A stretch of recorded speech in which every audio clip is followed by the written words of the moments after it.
in Uganda, 80% or even more of the smallholder farmers access their seed from the informal seed sector. They are either sharing it, a neighbor sharing with the other. So I saw there was need to come in and save our indigenous seeds. Every now and then you ask for a certain variety, they will tell you, that one we cannot trace it. Maybe by chance you find it with a farmer that is still having few of that seeds. So I said, no, if I'm to do any business that is really going to be shaking the food system, then it has to be seeds. So that gave the birth of Eden Seeds, which is a farmer-owned seed brand that is distributing the highest quality of indigenous seeds. Because when you look at our vision, we want to make sure that smallholder farmers have access to quality, affordable, and climate resilient seeds. And indigenous seeds do the job better. It's been a challenge convincing farmers that our indigenous seeds also can still perform, but also even in terms of management. When people hear that it is indigenous, already they are thinking, when I buy this seed, I'll just throw it in the garden, no fertilizer, no any pest and disease management. So it takes us effort to train that these farmers, yes, this is indigenous, it can yield, but you need to take care of it right away from the soil fertility management. Also, even we recommend some of the farmers to even do soil tests, because sometimes the soils have really been degraded. So you give them this indigenous seed that has worked well for farmer A, farmer B, then you take it to them, and it is the soils that are a challenge, and these seeds are not going to yield. When you look at the economics in terms of the inputs, you find that farmers that use our seed register less costs of production, which in the end compensates for what they have not achieved in terms of yield. For example, if we have a farmer that does 1 acre of our indigenous seeds, another does 1 acre of the hybrid, you find that this one with 1 acre is using less inputs in terms of fertilizers, in terms of chemicals. So in the end, when you do the cost-benefit analysis, you find that even these farmers of ours that are using our seed are also now in a better position to get a positive return on investment. But also secondly, our seed provides an opportunity where the farmer can reuse the same seed for seasons. So you find that now, farmer says yes, but then also now next season not be able to buy seed because these seeds are reproducible.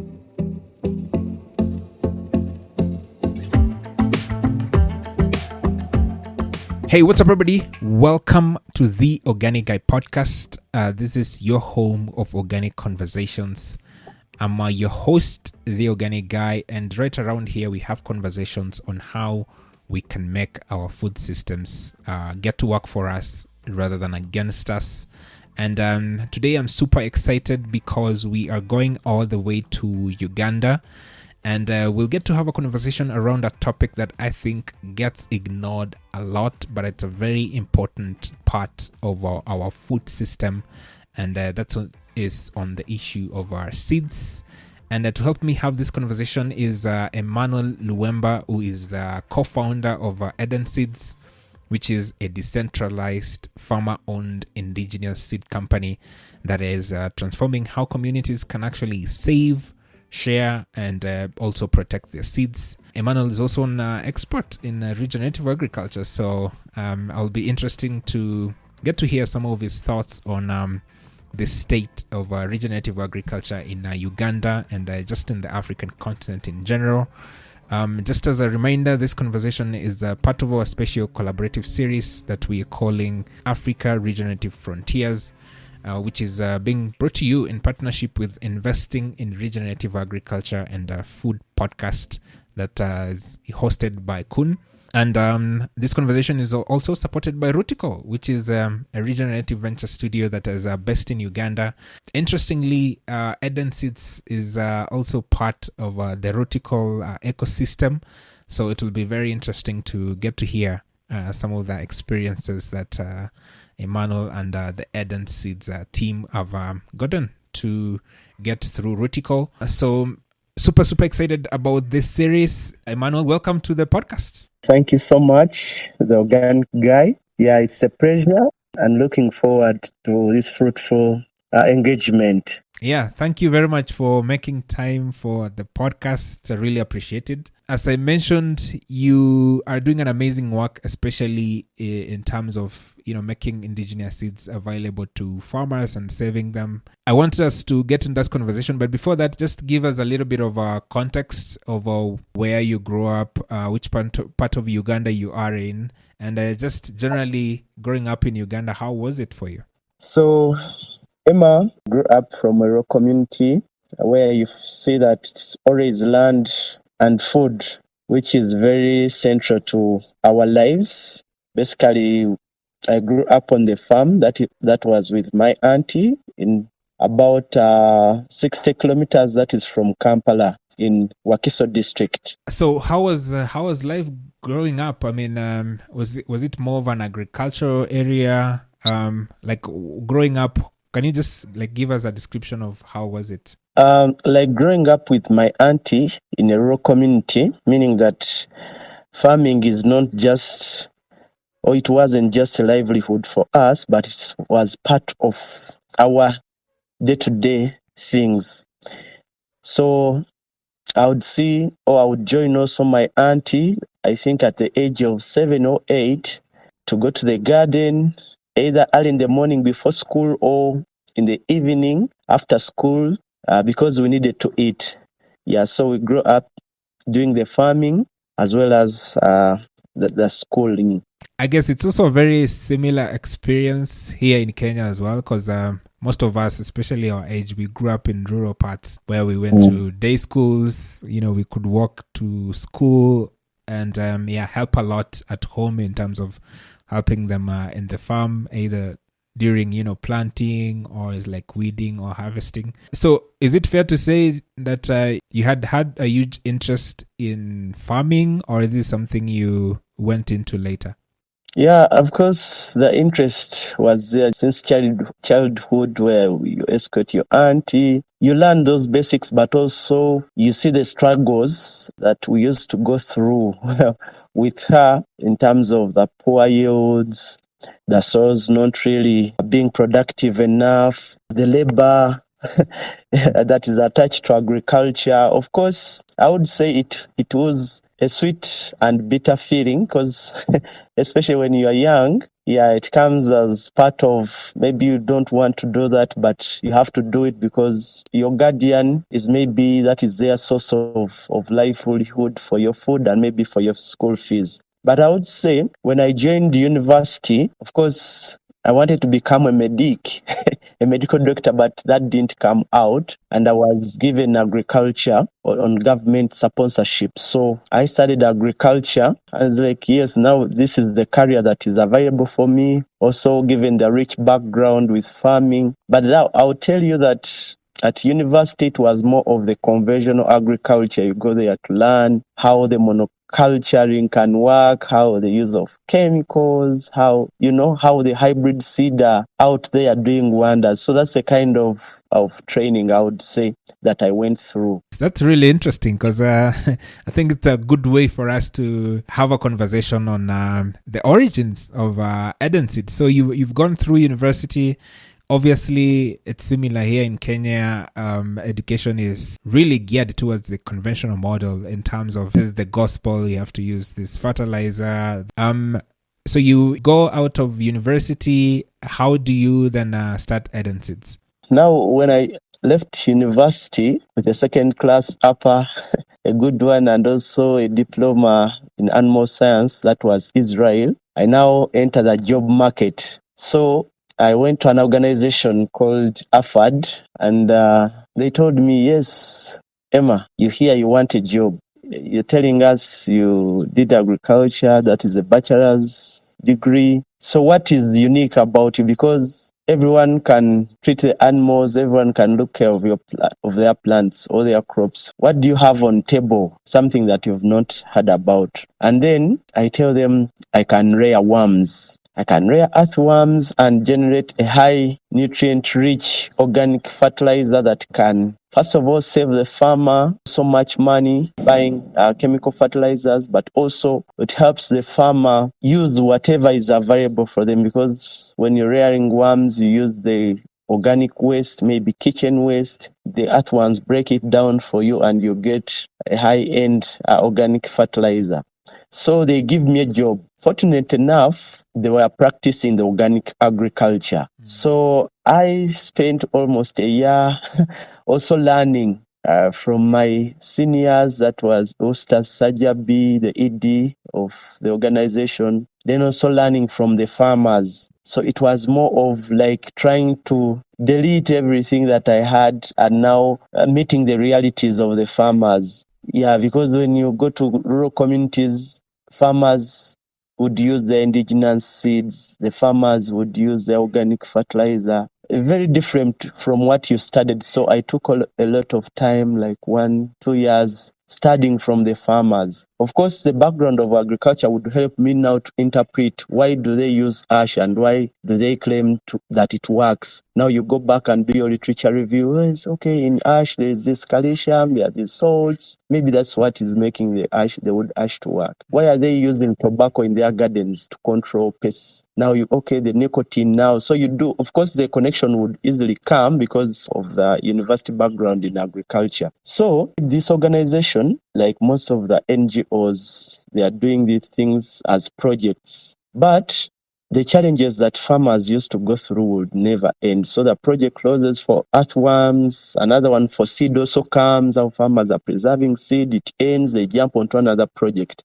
But these farmers still remain with the challenges and they need solutions. So in 2003, Rootical puts out a call where they were looking for entrepreneurs that can build regenerative businesses that are scalable, impactful, and commercially viable. So I joined. Lucky enough, I went through all the stages. That was from the boot camp where we did a lot of analysis of the food system, understanding deeper and falling in love with the problem. And for me, given that I was an extension worker with 6 years of working experience, especially again with generative organic farmers, I was seeing those challenges. And good enough, when it came to like the fertilizers, organic fertilizers, a lot of people were doing some solutions. Though still on small scale, farmer will tell you, I have a bucket of my organic fertilizer. But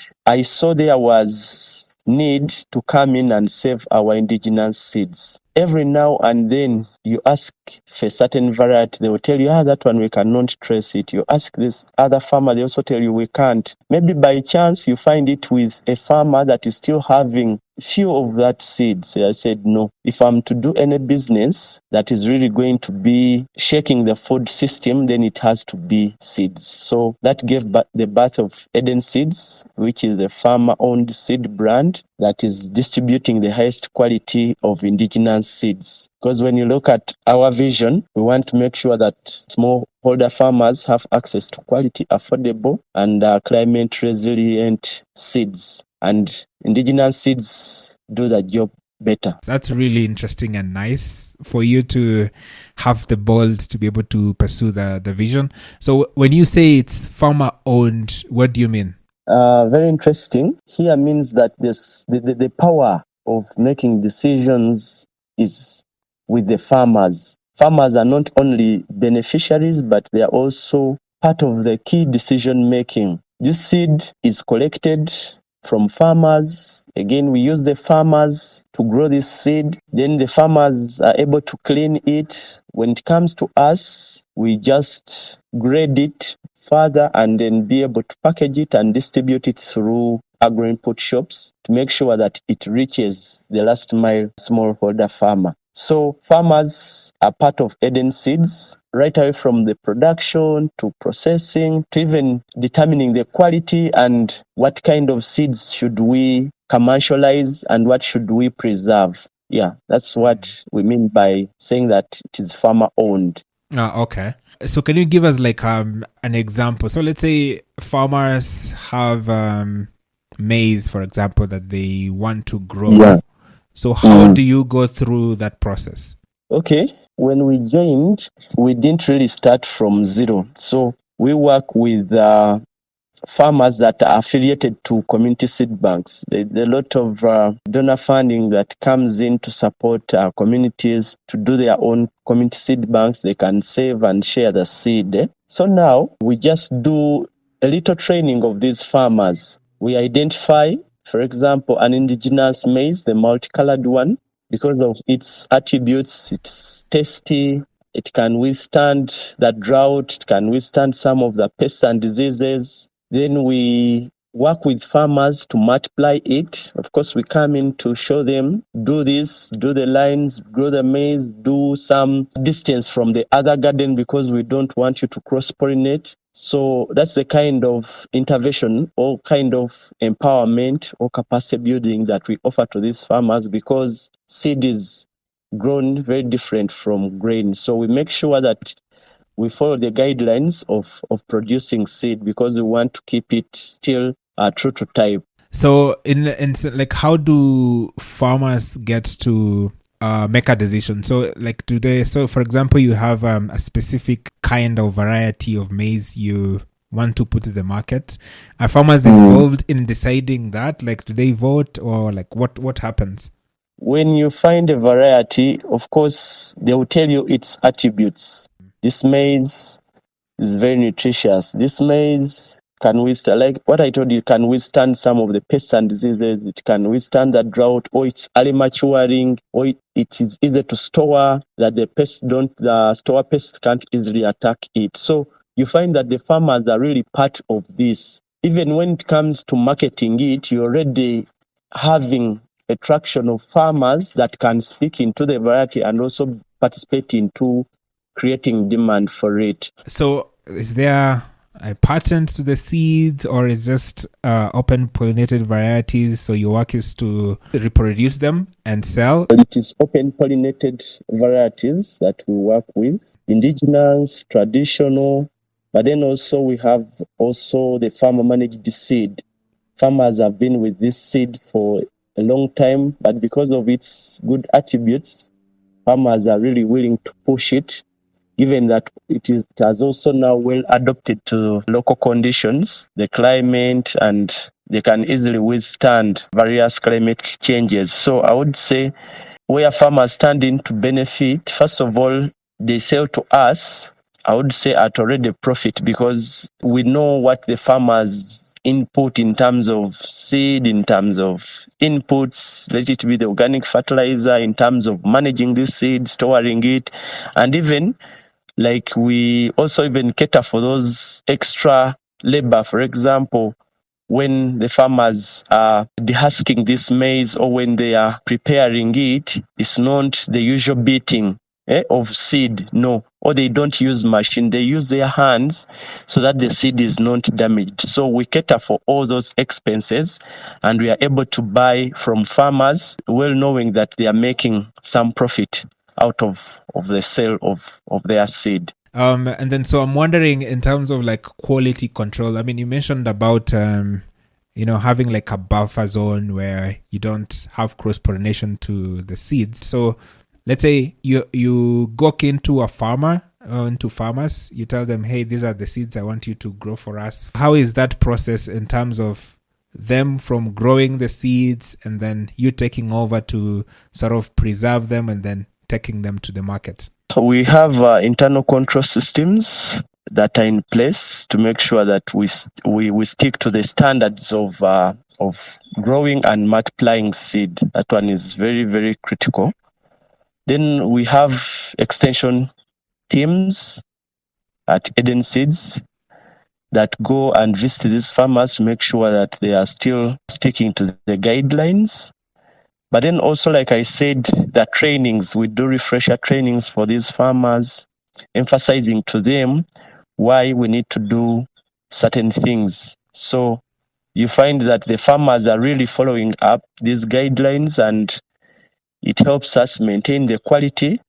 But again, we don't sit back. We do those extension trainings. Like I said, we do the follow-up visits make sure that seed is clean and very intact by the time it goes through our hands up to the market. So far, how many seeds do you market to the farmers? As of now, we have 2 maize varieties that we promote. Because we are also in business, we want to grow what really has market, because when we give farmers to grow, they expect money from us. So currently we have 2 maize varieties, the multicolored one and then the white one, but they are all, I would say, open pollinated and indigenous. Then for beans, we promote 4 varieties of beans, but I would say 3 of them are more commercial. Yeah, the one we still, because of its benefits, but it has its own challenges in terms of when the rains are too much, they kind of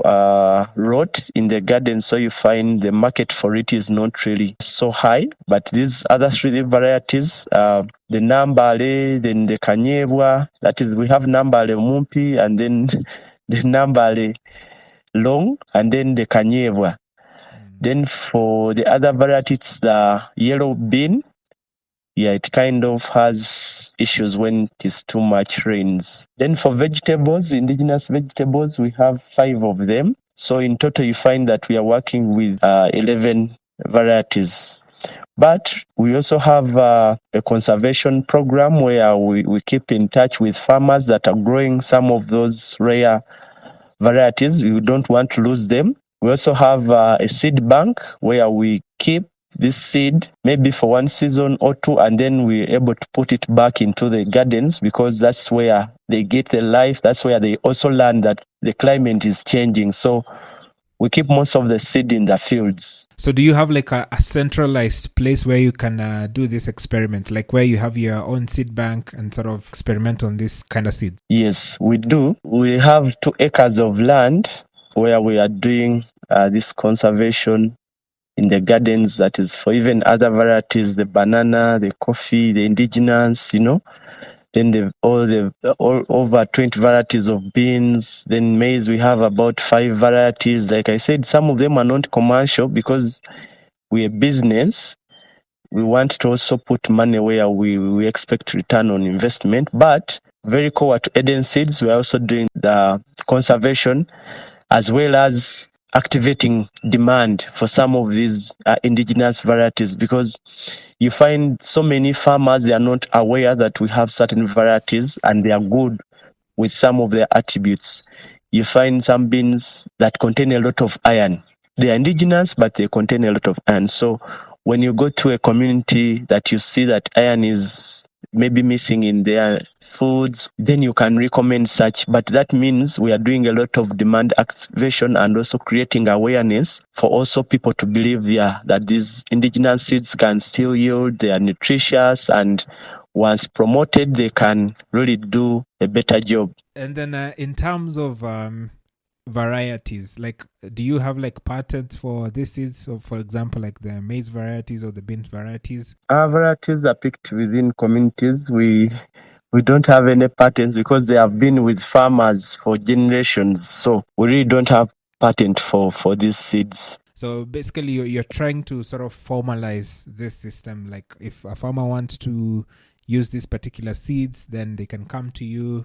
You've done like all the quality checks for them to be able to reuse. So, and then in terms of farmers, how has been your process or interaction with farmers? Have they been receptive to your seeds, or their mentality is already on the other side of hybrids? I think it's been a challenge convincing farmers that our indigenous seeds also can still perform, but also even in terms of management. When people hear that it is indigenous, already they are thinking, oh, when I buy this seed, I'll just throw it in the garden, no fertilizer, no chemical, no any pest and disease management, Yeah. So it takes us effort to train that these farmers, yes, this is indigenous, it can yield, but you need to take care of it right away from the soil fertility management. Also, even we recommend some of the farmers to even do soil tests, because sometimes the soils have really been degraded. So you give them this indigenous seed that has worked well for farmer A, farmer B, then you take it to them, and it is the soils that a challenge, and these seeds are not going to yield. So we are doing a lot of training so that we break this myth that already farmers have, that indigenous seeds don't yield. Maybe if it is indigenous, you don't even have to put fertilizers, you don't have to do a lot in terms of pest and disease management. Much as we are regenerative agriculture, we also emphasize farmers to take care of these crops, inspect your gardens, use the biological control of the pests, make your own organic fertilizers, make your own biopesticides, for example, from the Tithon, from the Tephrosia, from a neem tree. So this is the kind of training that we've really had to do for farmers, or we are still doing, to ensure that we get our farmers still also get interest in our indigenous seeds, but also believing in them, but also even giving them the right care so that they can perform to their best potential. Yeah, and I'm imagining that takes a lot of resources in terms of capital or human resources. Do you feel like you have sort of pressure to get in line with the conventional model because they already have a certain way in which they work? You know, they go in the lab, they produce this kind of hybrids, and then they already have agents, they have marketing budgets for them to promote their hybrids. Do you feel like a pressure for you to also join that particular model for your system to work? Not really, because Eden Seeds model is decentralized. We came in to serve those remote farmers, and our approach is community-based. It is from bottom up. So we go to communities, involve farmers from day one. They are part of the growing of this seed. They are part of even marketing it to even other farmers. So you find that our model is community-centered. It's really working with farmers, getting to know their challenges, and then knowing the right intervention. When we are forming Eden Seeds, we did a lot of testing with these farmers. Does this work? Is it about taste? Is it about the pricing, why you can't access a seed?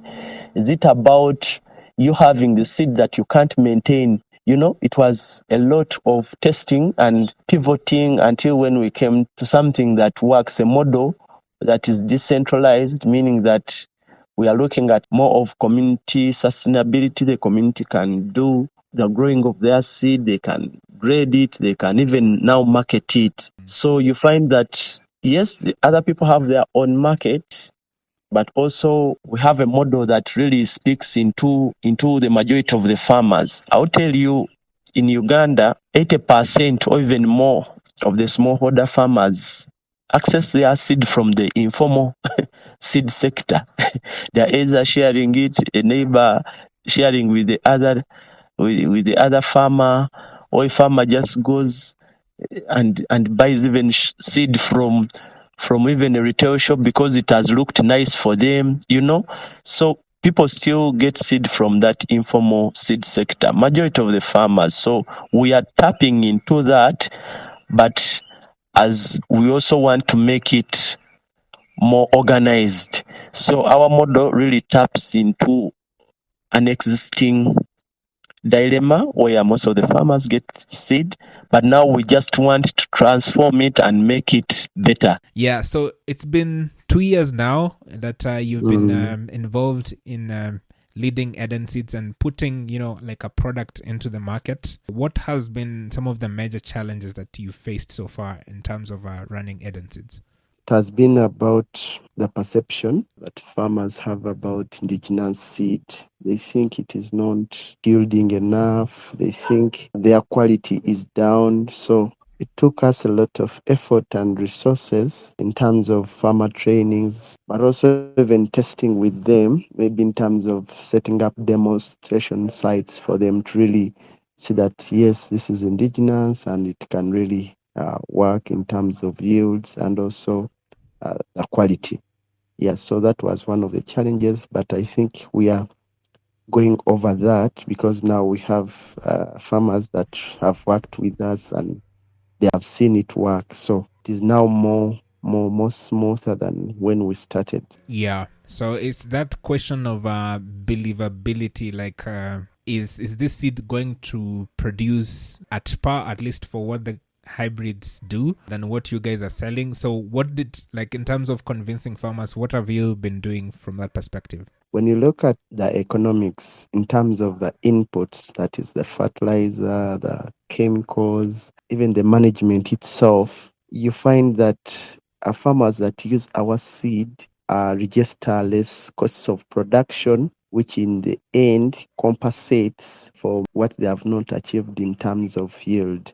For example, if we have a farmer that does 1 acre of our indigenous seeds, another does 1 acre of the hybrid, you find that this one with 1 acre is using less inputs in terms of fertilizers, in terms of chemicals.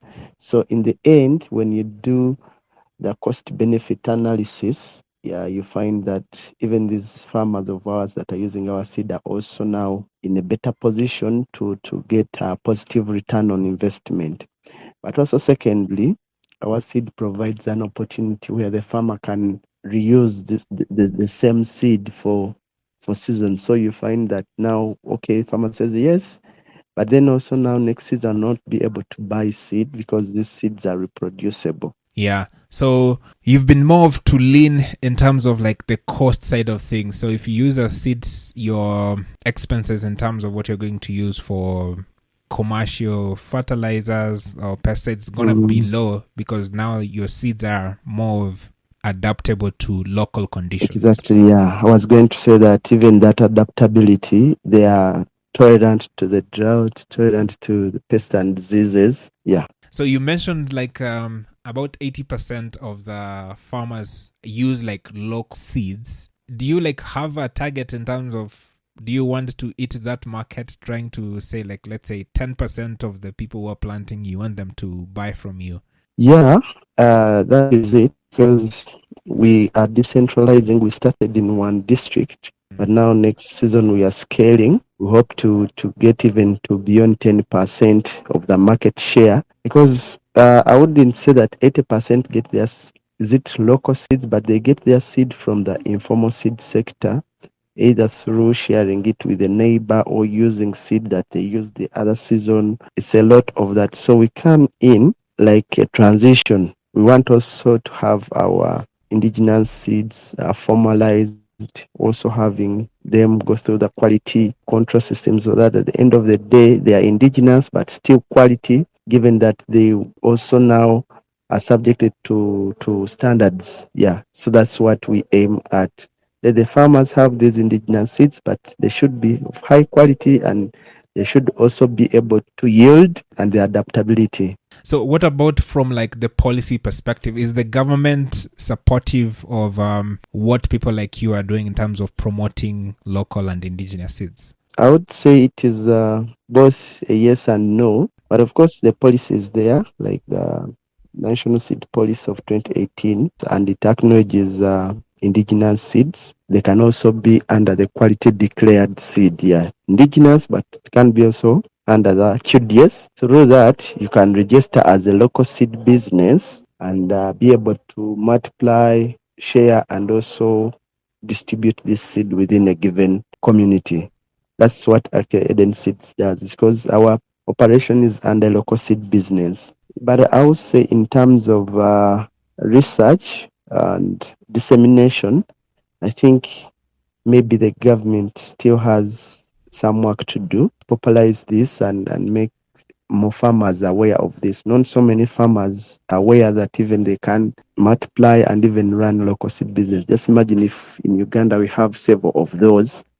It can clearly come in to transform the informal seed sector into a more formal system, but also improving the quality of seed, but also the accessibility and affordability. So I think the government can come in and support in research, dissemination, and also making aware of more farming communities that yes, you can manage your seed, because we don't want to have so many farmers dependent on commercial seed. What if it's not there? What will happen? What is happening to our diversity? Because at the end of the day, farmers are just recipients. Go with this variety. In the end, farmers don't have rights. They are just beneficiaries. They can't make decisions. So that's what Eden Seed is coming in to do. What if the government can also become more supportive and we join hands so that we can really push our very own? Because at the end of the day, we are talking about seed sovereignty, we are talking about food sovereignty. So if we don't have control, we as farmers, we as nationals, if we don't have control over the seed, then we don't have control of the food. That's interesting because it's a problem also we have here in Kenya. We had a situation where we had a really punitive law in terms of doesn't categorically say that farmers can actually exchange and share their seeds. So it's really good to see that Uganda has that incorporated in their law. The other part that I'm interested in, I mean, when I started the podcast, I talked about like Rootical is an important partner of the series that we are doing in terms of highlighting some of the people doing amazing work in the regenerative sector. You are actually part of the Rootical system as Eden Seeds. So can you just give us a little bit of perspective in terms of like how has been your experience being part of the Rootical ecosystem? My experience has been everything, because we built Eden Seeds from zero, that is with Rootical. We started right out from the food system problem analysis, trying to understand the food system, what are those key problems within our societies. Then from that, we saw that lack of access to quality, affordable, and tolerant seed was one of those problems. Then from there, we moved to getting to a solution. What is it? What is it? Is it about the distribution? Is it about the production? Is it about the logistics, Until when we came up with Eden Seeds, which is a decentralized farmer-owned seed brand that works with smallholder farmers, produce this seed and then distribute it through agro-import shops. So I would say it has been more of a journey with Rootical. I will tell you that my profession is an agriculturalist. That is a bachelor's degree, Makerere University. I also have a diploma in animal science, but then I didn't have the entrepreneurial skills. So Rootical is beyond the finances, but it's also the skilling, the mentorship, to see that we really get to the levels where we can now manage regenerative businesses. That are scalable, impactful, and profitable. So you would say like one of the major things that you've learned as being part of the Rootical ecosystem is their teaching on entrepreneurship? Yeah, that has been key. Then also the finances, of course. So take me like through the beginning. So I'm assuming Rootical had like a call and then you go there. And then what happens? Like, can you just give us like a quick overview of the whole process of how it went through? Rootical puts out the call. Then a friend of mine recommends me to apply because they knew for law I was an extension worker, but also trying to impact communities. It was fertilizer, by then organic, then the seed, part of it, but most of it was more of NGO work. End of project closes. So when a friend sees this call that Rootical is out there willing to support businesses, actually startups, to build regenerative businesses, so I joined. When I joined, we went to the boot camp. It was a 10-day program where we did analysis of the food system, but of course a lot of training in between around falling in love with the problem. Like, why? You ask yourself why. If it is lack of access to quality seed, why? Maybe it is expensive. Why is it expensive for farmers? We tried to break down the problem into root causes. Then at the end of the 10 days, we now went into a studio phase, because we started about 40 in the boot camp. Then in the studio, it was only the 24 of us, like-minded people that also wanted to build businesses. Is it about organic fertilizers? Is it about nutritious food distribution? Is it about post-harvest handling? Mine was on seed, and we were a team of 3. Now in the studio phase, from the 24, That took us about 3 months. Of course, it was a lot of piloting, iteration, killing the idea, starting from again, going to the customers to do customer validation. If it is indigenous, what is it? Is it about the quality? Is it about the taste? Why can't farmers access seed? And maybe why not indigenous seeds and hybrid? So we did a lot of testing there, testing of the assumptions up to when we came to a market fit product. So it was a series of all that, and the climax of it all was getting to the market fit a product that's Eden Seeds. So from the 24, we went to now the final, I would say 6 businesses that Rootical has said yes, tested a lot of assumptions, and we are now good to finance. So they financed 6 of us, some in teams of 2, some in teams of 3, some were also single founders. So now when Eden Seeds was among the 6, we went to that phase of now financing, where Rootical gave us a seed capital of initially 7K, but as I speak, they have dispersed us with 15K, and it's the same money we've used now to build traction of over $25,000 in sales. That is for maize, beans, and vegetables. And in terms of farmers, we've reached over 1,500 farmers through which we distribute this quality seed. In terms of producer farmers, we have over 78 now as I speak, and we can work with over 30 to 40 tons of seed in a season. Wow. Yeah, that is some amazing, amazing work. I mean, just moving from an idea itself to actually taking it into the market and getting to sort of test it and actually getting the feedback from consumers and putting the product out there. That's an impressive work, given you started this in like 3 years ago. So it's quite an impressive feat. You as an owner, do you think you've grown like as a person getting involved in this business? Yeah, I have, and I'll tell you, there's still Rootical still does a lot of mentorship now that is on the human resource, because a business also has its own demands.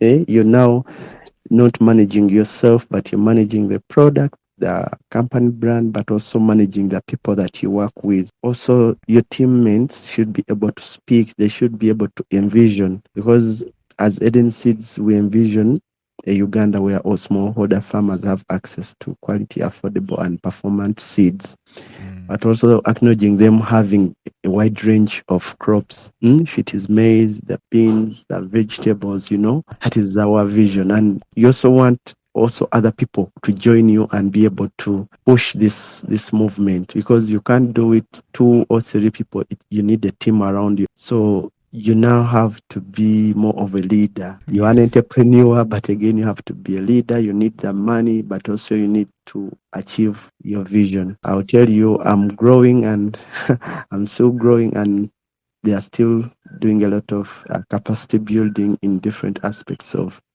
entrepreneurship, so that we get to the 1 billion Ugandan shillings business. Yeah, that's quite impressive, and that's always like the side effect of being an entrepreneur. You get a lot of character development as you are building a business.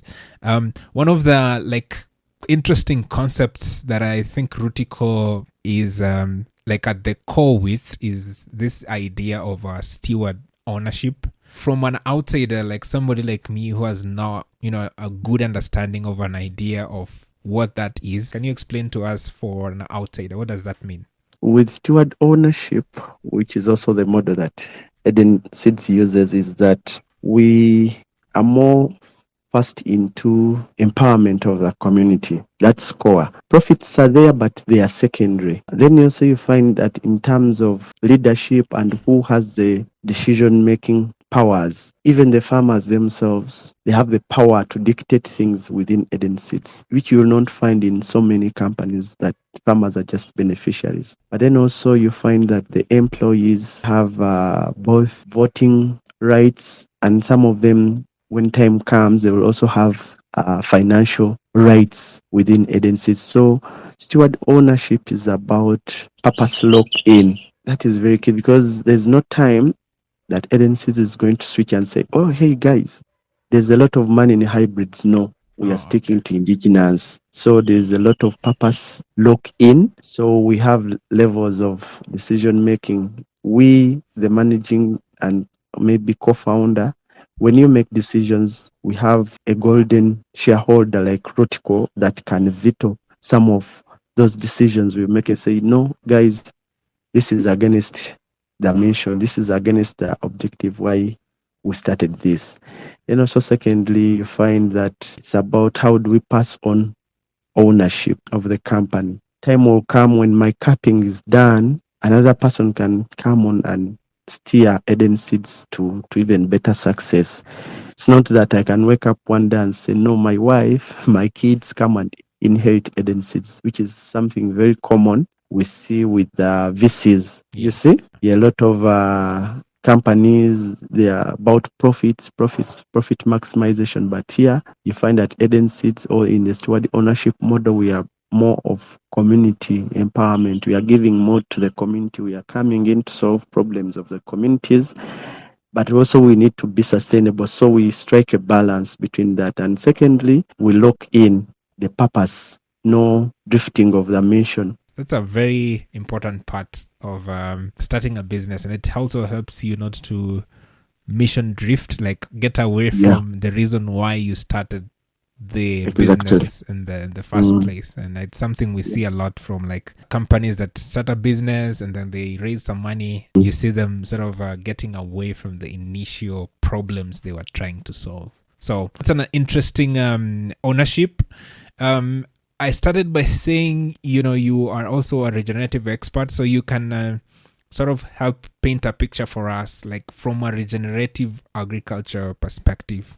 How does that look like in Uganda? Like, do a lot of people know what regenerative agriculture is? Yeah, I would say it's been a lot of terms from organic agriculture, sustainable organic agriculture, agroecology, regenerative. For me, I would say it is one thing.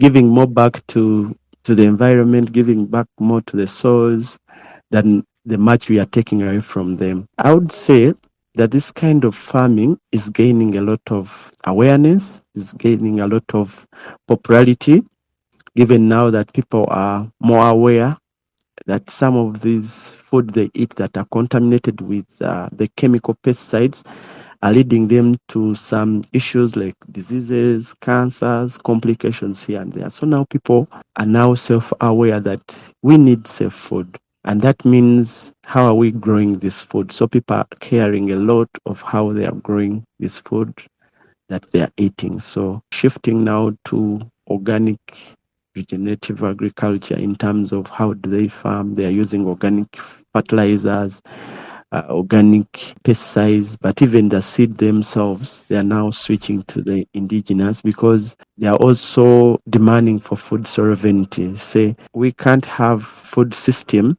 that is dependent on imports. We now need a food system that is well defined within our communities, a food system that we have decision-making powers to, a food system that really works for us, not one that is just taking away from us. Because you find that people are spending a lot of money on food. Yet if the same money is brought back into communities, do you get what I'm saying? You putting a lot of money into other communities, into other countries, into other continents. Yet you can grow your own food and use those resources to develop your own communities. Then secondly, in terms of the quality of food, people are now very aware that, yes, I'm eating this, but it's not nutritious. Where can I find nutritious food? It's organic, but maybe it is coming at a higher price than the conventional food. So people are now aware of that.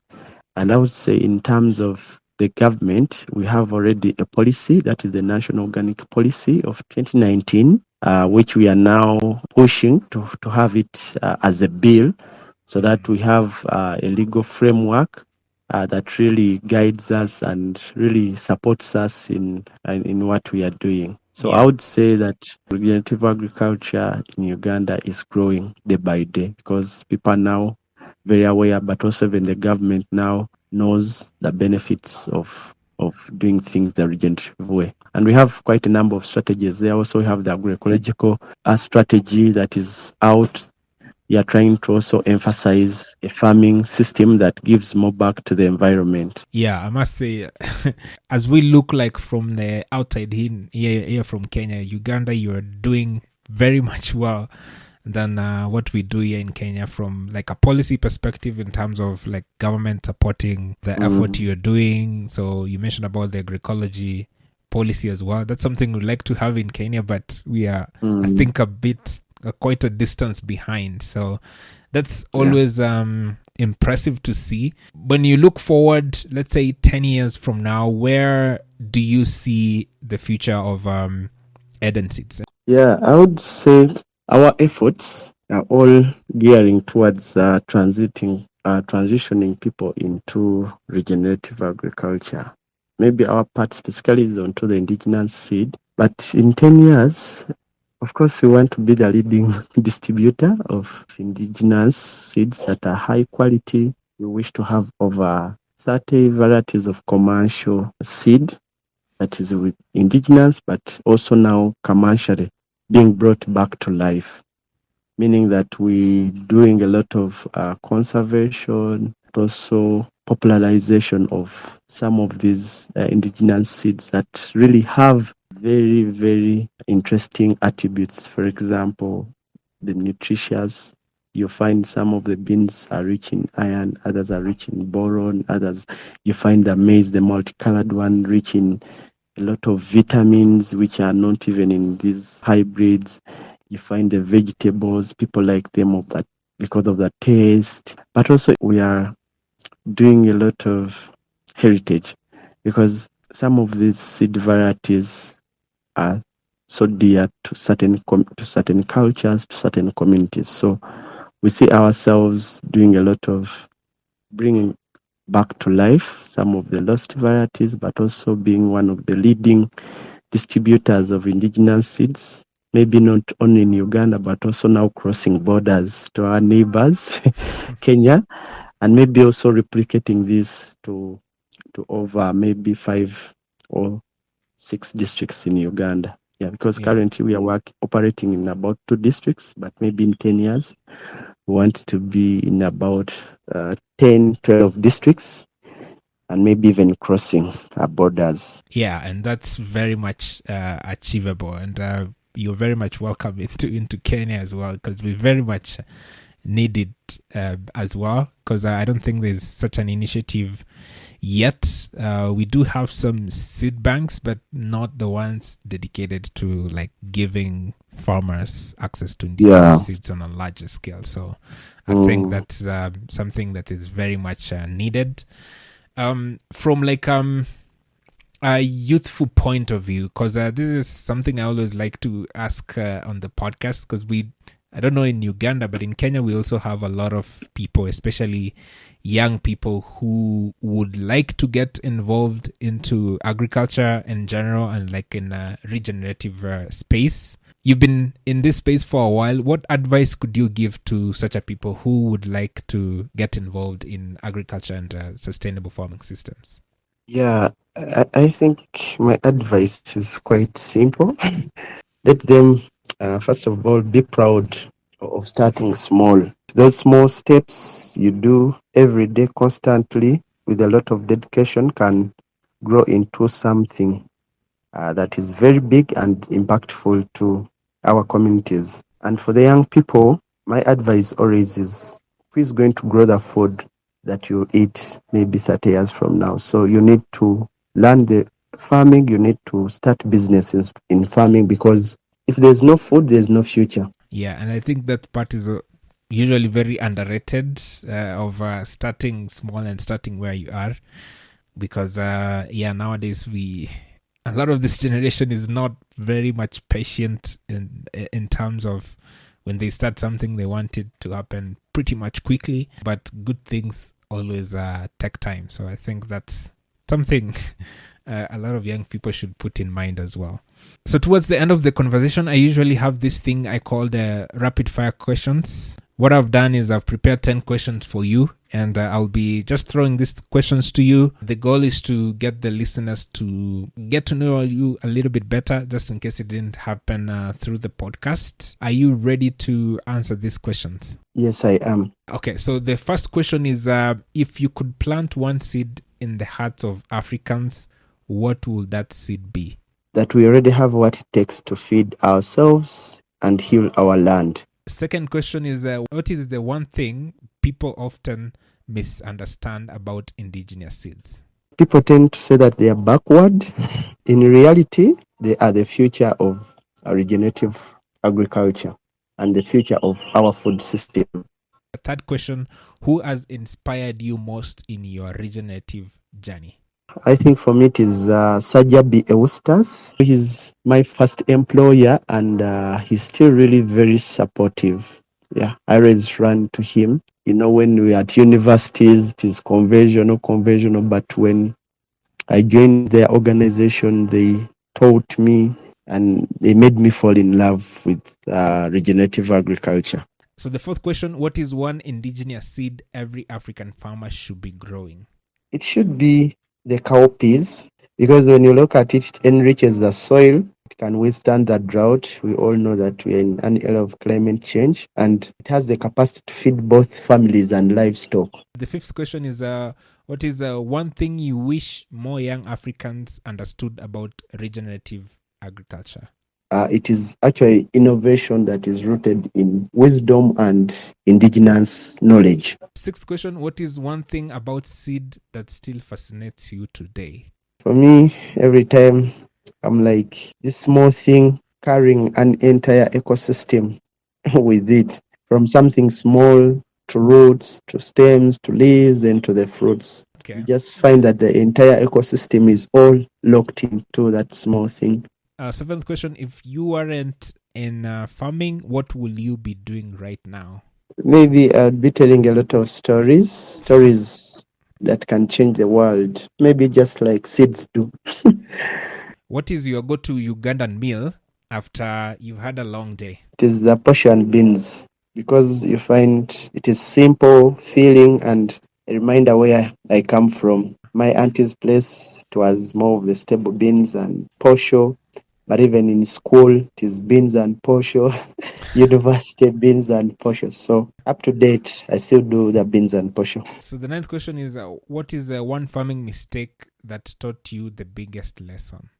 I think it's about planting without testing the soils, because you just imagining everything. What is in the soil, you don't know. Is it the pH? Is it organic manure? Is it acidity? Is it alkalinity? So just planting anyhow.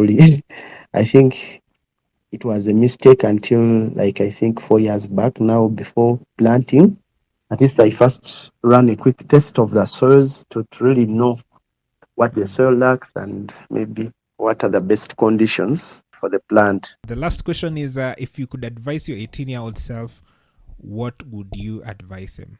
I would say trusting your path, even when it starts small. It is leading you somewhere meaningful. All right. Thank you very much. So those are 10 questions. I want to thank you very much for making time for the podcast. Really, really enjoyed listening to your journey and some of the amazing work you are doing with Eden Seeds. So if people wanted to follow you and follow the amazing work you're doing with Eden Seeds, how can they do that and how can they get in touch? We have a website, edenseeds.co. You can find us there. But then also we have LinkedIn pages under Emmanuel Luwemba Emmanuel. And then also a Twitter page still under Luwemba Emmanuel, and LinkedIn for Eden Seeds as Eden Seeds Limited. Yeah. So thank you very much. And hopefully I will, next time I'm in Uganda, I will be in touch. We can have a look. And whenever you're in Kenya also, you can get in touch. We can show you around. Sure. Yes. So for sure. I would really love to come and also learn. All right. Thank you very much. I hope you enjoyed that podcast. If you did, just give us really good rating on Spotify and Apple Podcast. as well as on YouTube. And let me know what you learned most from this podcast conversation. So till the next podcast, remember to be organic. Cheers.